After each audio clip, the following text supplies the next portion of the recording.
waterman to me is just someone who enjoys all different sort of aspects of being in the ocean.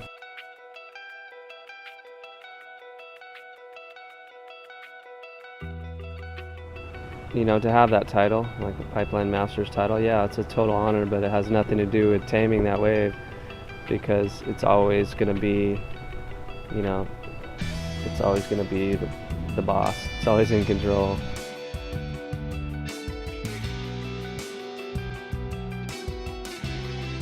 The North Shore season is definitely, you know, it's fun. I mean, I'm always psyched to surf pipe.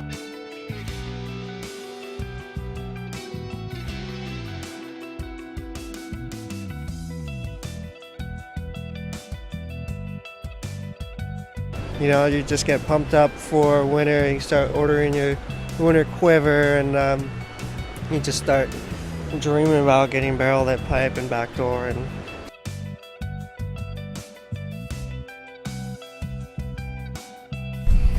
the thing that I always look forward to the most is riding bigger boards and getting to surf bigger waves. And yeah, it's definitely always looming in the back of our head when it's getting close to the months of winter.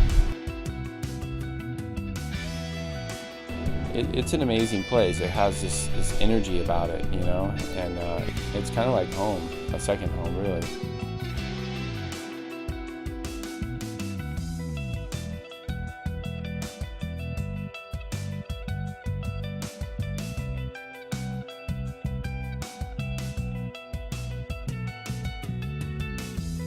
I don't ever see the North Shore being overran or overpopulated, because the North Shore Land Trust is doing a great job to protect and save the beauty of the side of the island.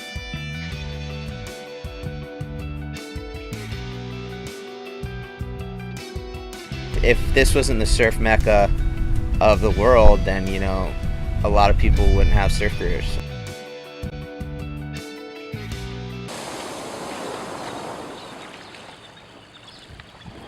The term waterman's been thrown around a lot in the last few years. You know, I think it's like almost like a something that's been coined for marketing purposes. But a waterman to me is just someone who enjoys all different sort of aspects of being in the ocean.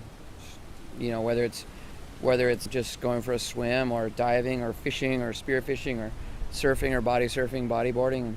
I mean, we're all basically just using the ocean to play, or for food, or for whatever. But for me, it's given me everything, you know. It's given me a job. It's given me, I mean, almost all my friends I've met through surfing. All my family stays together through going to the beach and enjoying the ocean. And for me, it's what it's all about.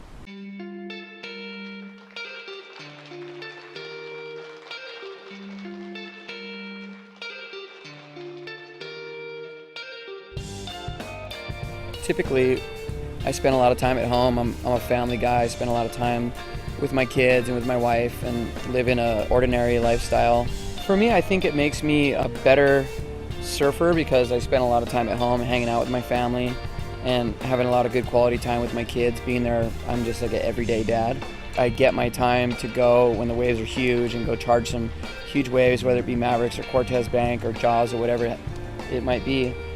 I get to go get my jollies and get my thrills and do my thing and go scare myself shitless, and then I can come back and be the dad I want to be and be there for my kids. So for me, it's a good balance. And then likewise, I'm a better dad because I get to surf all the time, and I'm a better surfer because I have a great balanced family life.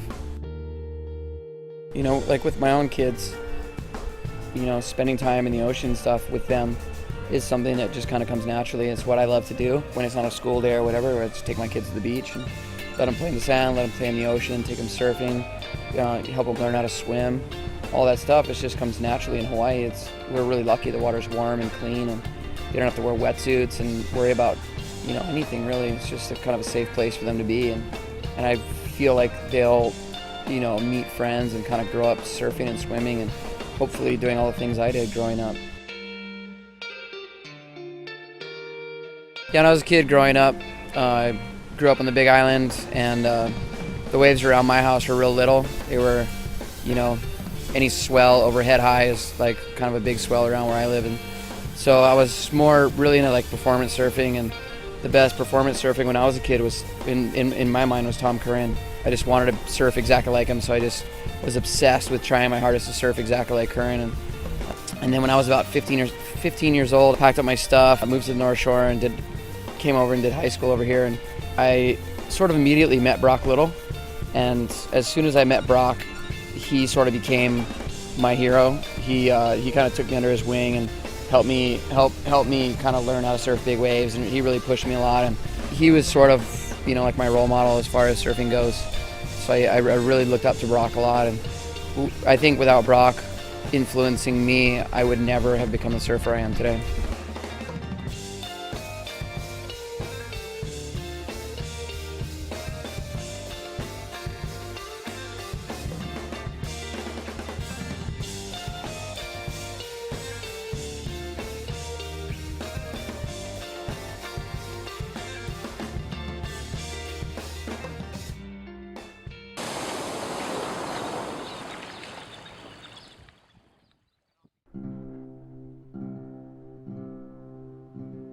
It's pretty crazy to think about. Like, I remember coming to the North Shore for the first time and being so freaked out. Like, the whole idea of coming to the North Shore with like a quiver of boards, waves like Sunset and Pipe.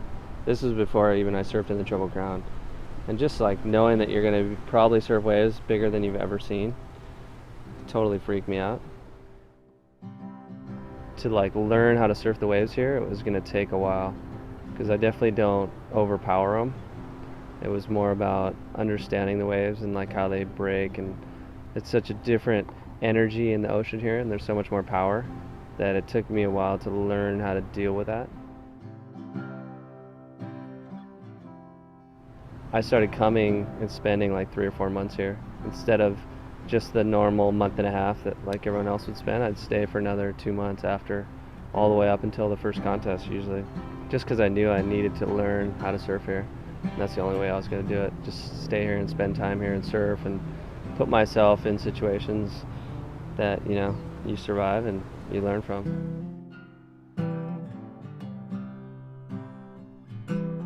Now coming to the North Shore is like, it's more about coming to Hawaii. It's got such a different feeling now. Like getting off the plane, you're like in Hawaii, happy, really peaceful feeling of being here.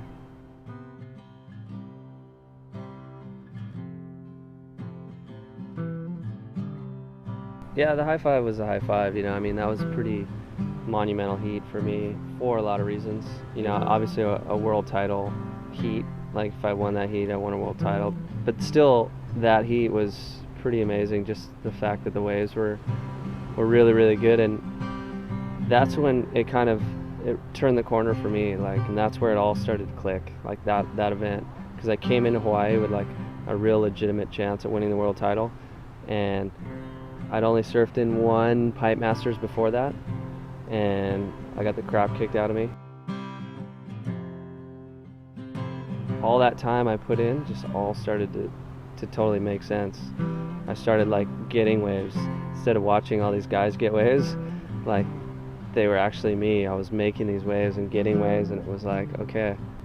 I remember coming in the event, like Sonny Garcia just totally wrote me off. Like, well, he's never like made it out of a heat at Pipe, so he has no chance, you know. And I ended up like, that was kind of the event where I finally like put it together, and like I made it to the semis, and I lost in like a heat where we both had 10-point rides, and I lost to a guy that went on to win 11 world titles. 2000, I think 2000 was even more memorable, just because I remember waking up in the morning and the swell had gotten really big the night before, but it was supposed to drop off, and I woke up and it was like all second reef washing through. And I had first heat of the morning. I was down there in the dark, and I was like trying to see, and it was like just white water, like to the horizon, you know. And guys were out. Guys were trying to pick off like little insiders, you know. And the little insiders were like 10 footers, like doubling up, you know, on first reef. And they're like, it's on, you know. And I was so nervous, and I paddled out on my first heat against Pedersen Rosa and like squeaked through that heat.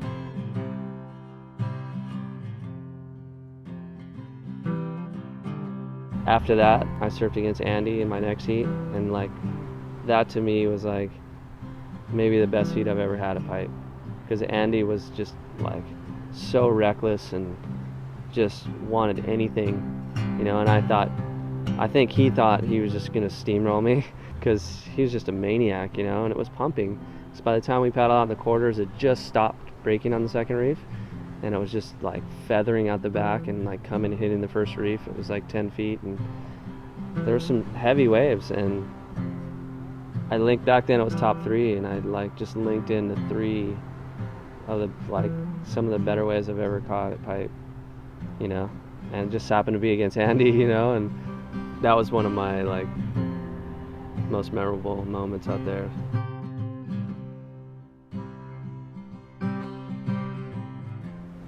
To have that title, like the Pipeline Masters title, yeah, it's a total honor, but it has nothing to do with taming that wave, because it's always going to be, it's always going to be the boss. It's always in control, and you're just kind of, that day just happened to be my day. Everything just kind of fell into place for me, and just all that time that I'd put in surfing out there and trying to understand the wave, and having the swell be really west and have it be all lefts and not many rights was pretty important too. It humbles you no matter what. Like, doesn't matter what you've accomplished out there, what you feel like, how much you feel like you have figured it out, like you'll still go out there and get beat down.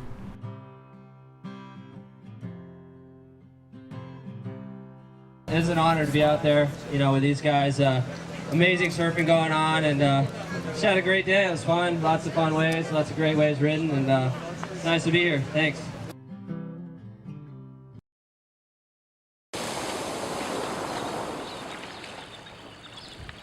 The North Shore season is definitely, it's fun. I mean, I definitely look forward to it. When I was a kid, I used to stay here all winter. I just wouldn't even go home, and then nowadays, I'm always psyched to surf pipe. Well, it's September, it comes around, and you're thinking, the North Shore is going to start breaking here pretty soon, or it does break in September.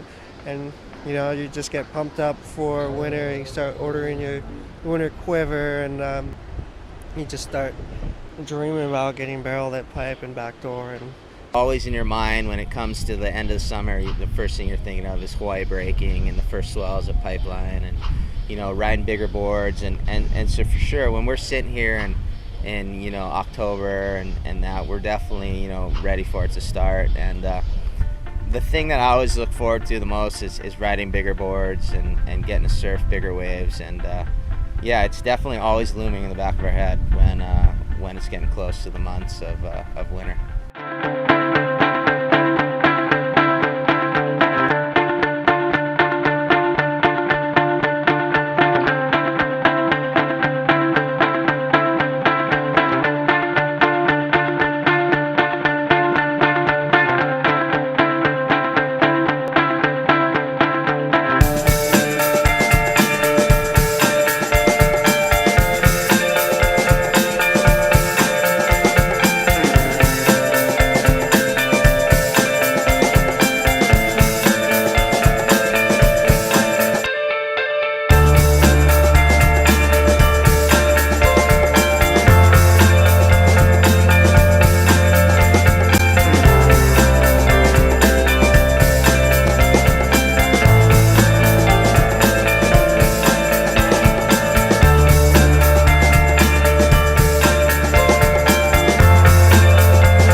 Aloha spirit is just it's you feel it, you know. It's I don't know how to say. It's like you have the trade winds blowing, the weather's warm, the winds are warm, the water's warm, and then there's this roughness to the ocean here, you know. So it's like this beautiful soft place on land, and then it's this hard breaking, you know, can be bone crushing place in the water.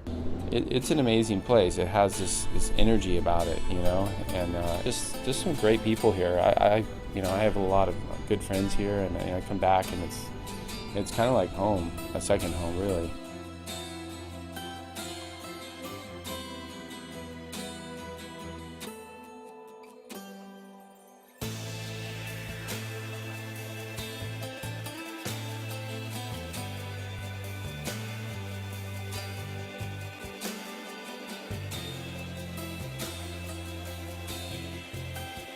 It's just the power, and it's beautiful. It's scary.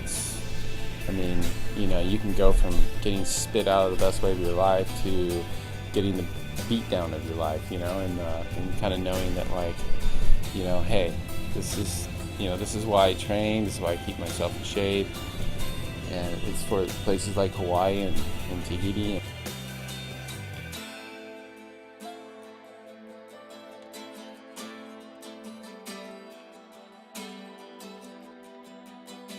Connor seems to have something special when it comes to the rail, you know, and power surfing. He's a strong kid. And you could tell that he grew up, you know, probably up north, where you know, there's a lot of good point breaks, and it's a respected thing up there is to use your rail. And so I'm pretty impressed with Connor. Actually, I'm pretty stoked on him, and he's a good kid, and it's fun to see him do well. And